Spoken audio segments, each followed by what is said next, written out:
Once upon a time, a rock monkey named Milu lived in a dense forest filled with tall trees and howling monkeys. Milu was not like the other monkeys. He just didn't like swinging from a vine and eating a banana. Milu craved adventure.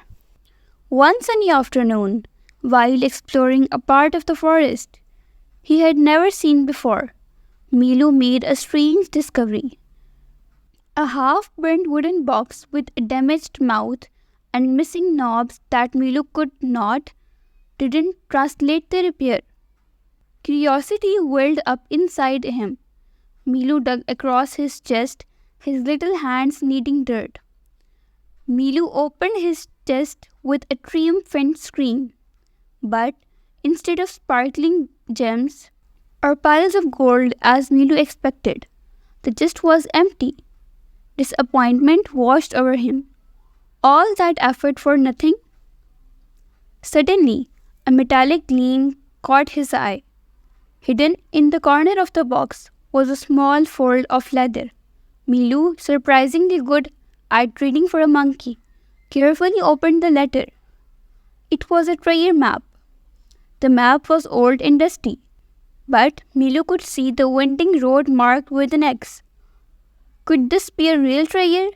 Milu was filled with excitement as he tucked the map safely into his fur and followed the trail.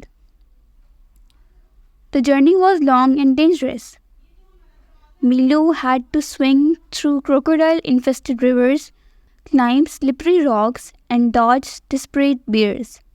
But having made bold promises and unknown treasures, he persevered. Finally, after what seemed like an eternity, Milu reached the place marked with an X. It was a secret cave shrouded in shadows. Taking a deep breath, Milu crawled in, his heart pounding in his chest. The cave was dark and cold, and the air hung thick with an eerie silence. Milu's eyes wandered, searching for any sign of danger. Then in the distance, he saw a faint flash of light. When Milu whirled, he approached. The light came from a large golden object. As Milu approached, he gasped. It was not gold at all, but a huge mango, the biggest he had ever seen.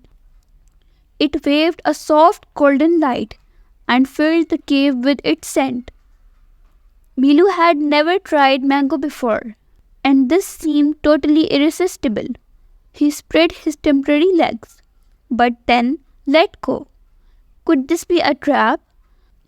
Maybe the real treasure was something else entirely. Just then a booming voice echoed through the cave. Look who decided to join the party. Milu shouted and spun around. Standing in the shadows was a huge, frustrated gorilla. Milu saw him as George, the most frustrated forest dweller. Those mangoes are mine, George roared as he kicked next to Milu. Even if Milu was afraid, he would not give up the treasure without a fight. With a mischievous wink, he grabbed a few rocks from the floor of the cave and began throwing them at George. Tired of the annoying rocks, George followed Milu through the cave. The dodged trees, swung into vines, and made a little noise. In the chaos, Milu trips and falls, landing right next to the shiny mango tree. He braced himself for George's anger, but instead he heard laughter. George could see him again.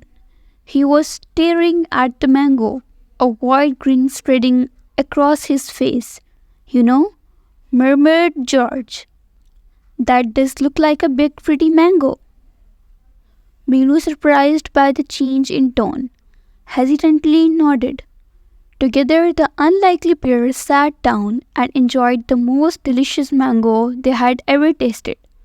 They shared stories, laughed, and realized that maybe, just maybe, friendship was a much greater treasure than any gold or jewels.